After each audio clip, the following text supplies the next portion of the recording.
শুভ দুপুরবেলা। অসংখ্য ধন্যবাদ জানাচ্ছি আমাদের আলোকিত মানুষ হিসেবে এখানে উপস্থিত আছেন আমাদের সুযোগ মহোদয়। আপনাকে আমি ধন্যবাদ জ্ঞাপন করছি। পাশে আমাদের 25 বছর নির্বাচিত আমাদের সফল মহিলা মেম্বার আপনাকে আমি ধন্যবাদ জ্ঞাপন করছি আমার চ্যানেল 99 এবং জাতীয় পত্রিকা কাছে সচিব সাহেব, আমি আপনার কাছে জানতে চাচ্ছি আমাদের বাংলাদেশের মমতা মহিমা জননেত্রী শেখ হাসিনা এবং আইসিটির উপদেষ্টা সচিব আজিজ জয় ডিজিটাল বাংলাদেশ সম্পর্কে বলেছেন 2021 থেকে 41 সালের মধ্যে আমাদের দেশটি ডিজিটাল বাংলাদেশে পরিণত করবে। তারাই ধারাবাহিকতা রক্ষা করার জন্য আমরা ডিজিটাল ওভারকাম করে এখন স্মার্ট বাংলাদেশের মধ্যে পদার্পণ করেছি। তো সেই সম্পর্কে মূল টপিকটা নিয়ে আলোচনা করব। ধন্যবাদ। সাংবাদিক ফরাদ ভাই, আজকের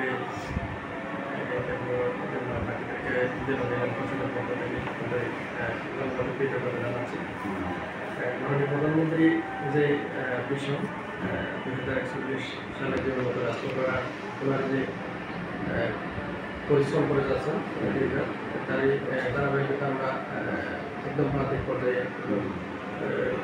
সরকারের একদম কর্মী হিসেবে কাজ করছি।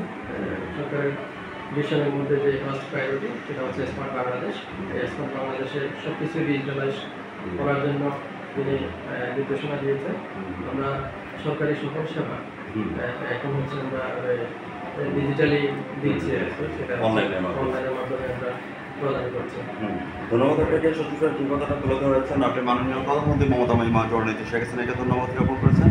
তার সাথে আমরা আমাদের ওনার উপদেষ্টা সচিব আজিজ জয় সাহেবকে আমরা ধন্যবাদ জ্ঞাপন করছি। আমি একটু জানতে চাচ্ছি যে প্রতিবন্ধী ভাতা, বিধবা ভাতা, বয়স্ক ভাতা, মাতৃকালীন ক্রিয়া, কাবিটা, এসজিএসটি এগুলি কতটুকু পেয়েছেন এবং কতটুকু দিতে পেরেছেন এই কথা চ্যানেলে বয়স্ক ভাতা, বিধবা ভাতা, মাতৃত্বকালীন ভাতা সবগুলো হচ্ছে অনলাইন বেসিসে হয় এবং প্রতি মাসে হচ্ছে ইয়াগুলো নতুন নতুন অন্তর্ভুক্ত হচ্ছে। নির্দিষ্ট ক্রাইটেরিয়া আছে আমাদের এখানে হচ্ছে প্রতি বছর পর্যন্ত করে মাতৃত্বকালীন ভাতার জন্য আবেদন করা হয় এবং ওরা 3 বছর ধরে ওনাদের ব্যাঙ্ক অ্যাকাউন্টে ওনারা সরাসরি টাকাটা দিয়ে দেন। আগে আমরা দেখলাম যে হাতে হাতে টাকা দিত, সেক্ষেত্রে হচ্ছে একটা পরিচয় হওয়ার সম্ভাবনা থেকে যেত আর কি। আমাদের মাননীয় প্রধানমন্ত্রী ডিজিটালাইজেশনের কারণে এখন হচ্ছে ওনার হয়তো মোবাইল ব্যাংকিং অথবা সরাসরি ব্যাঙ্ক অ্যাকাউন্টে পেয়ে যাচ্ছে।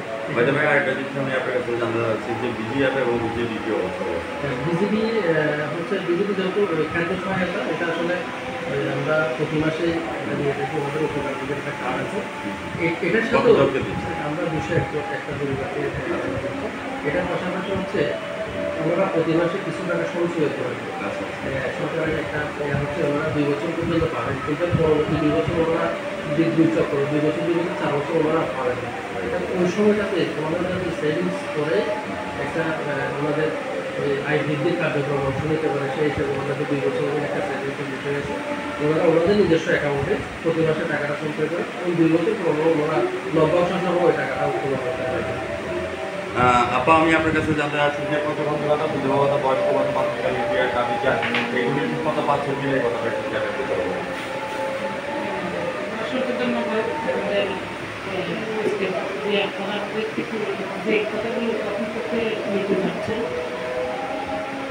বয়স্ক ভাতা, বিধবা ভাতা সবই পাচ্ছে অতীতে। এখন নতুন করে আমাদের গ্রামের দেখা যায় যে বিধবারা অনেক কম পাচ্ছে। বিধবা মনে করেন আমার ওয়ার্ডে 8,000-এর উপরে বিধবা রয়ে গেছে। এটা কিছু সংখ্যক আমরা অনলাইনে আবেদন করতে পারতেছি, আর কিছু সংখ্যক এখনও করতে পারি নাই, ওরা এখনও পাই নাই।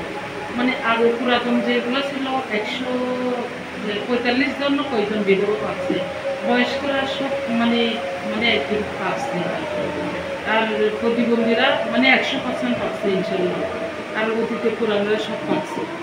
এই তো আমরা সরকারকে ধন্যবাদ জানাই। আমাদের যে বিধবা মহিলা যেগুলো আছে দুস্থ 5-6টা সন্তান নিয়ে ওরা খুব দুর্বিষহ অবস্থায় আছে, তাদেরকে একটু বিধবার হাত বাড়িয়ে দেওয়ার জন্য সরকার ধন্যবাদ জানাচ্ছি।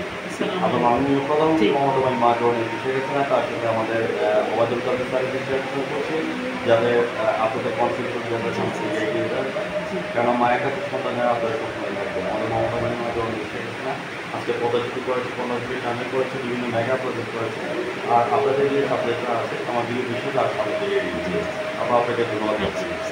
পরক্ষণে আমি সচিবের জানতে যাচ্ছি এলজিবি গোল্ডের লক্ষ্যমাত্রা নিয়ে একটু কথা বলবেন, sustainable development goal. Sustainable development গোলের যে লক্ষ্যমাত্রাগুলো আছে আমরা সেগুলো করার জন্য এটা পার্টি করে হচ্ছে সরকারি সেবা প্রদান স্থানীয় সরকারি প্রতিষ্ঠান। এই প্রতিষ্ঠানের সরকারি নির্দেশনা মতো যে কাজগুলো আমরা চেষ্টা করি কাজগুলো আশা করছি সরকারের যে লক্ষ্যমাত্রা হিসেবে করে আমরা শতভাগ আশাবাদী করতে গেলে এটা কোনোভাবে ইনশাআল্লাহ। আমরা কিন্তু অত্যন্ত আনন্দের সহিত একটি কথা বলতে হয়েছে, আপনারা যতবারই মানববন্ধন করেছেন আপনাদের ডেজিগনেশন নিয়ে এবং দশম শ্রেণীর জ্ঞানের জন্য আপনি ইতিমধ্যে শুনেছি হিসেবে 80% কাজ কিন্তু প্রায় সমাপ্তির পথে। আমাদের দৃঢ় বিশ্বাস আপনাদের এই কাঙ্ক্ষিত লক্ষ্য এই বছরের মধ্যে আপনাদের দশম শ্রেণী হবে। তো দশম শ্রেণীর জ্ঞান হলে আপনাদের কী করতে হবে এই কথা সরকার ইতিমধ্যে আমাদের একটা রেজুলেশনটা সেট করেছেন। আমাদের এখন বর্তমান পদবি হচ্ছে পরিষদ প্রশাসনিক কর্মকর্তা।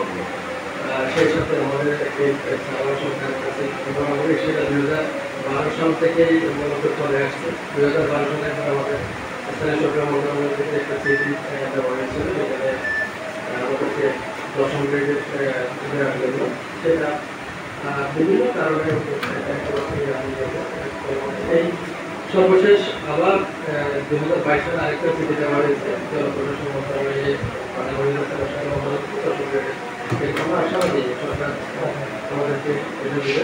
আমাদের দশম গ্রেড সেটা হচ্ছে আমাদের পদমর্যাদা এবং আর্থিক যে সুবিধা সেটা দেখতে পাবে যেহেতু মূল্য উদ্যোগী সব কিছু মিলিয়ে হচ্ছে আমাদের এটাতে আমরা খুশি হবো। আর আমাদের কাজের স্প্রেটা আরও বৃদ্ধি পাবে। ভিউয়ার্স, আজ 9:15 আমাদের সদস্য এবং আবার ঢাকা যেটা দেখা যাবে 25 বছরের অভিজ্ঞ মহিলা মেম্বার সদস্য। আপনাকে ধন্যবাদ জ্ঞাপন করছে সদস্যরা 9:15 চ্যানেল মাধ্যমে এবং জাতীয় পত্রিকা দৈনিক আছে আলোচনা সংগঠনের সঙ্গে থাকবেন। আমি সাংবাদিক পড়া যাই এবং আমাদের স্পেশাল করসপন্ডেন্ট সাংবাদিক আপু আমরা বিদায় রেখে আছি। ভালো থাকেন, ধন্যবাদ আপনাকে, ধন্যবাদ।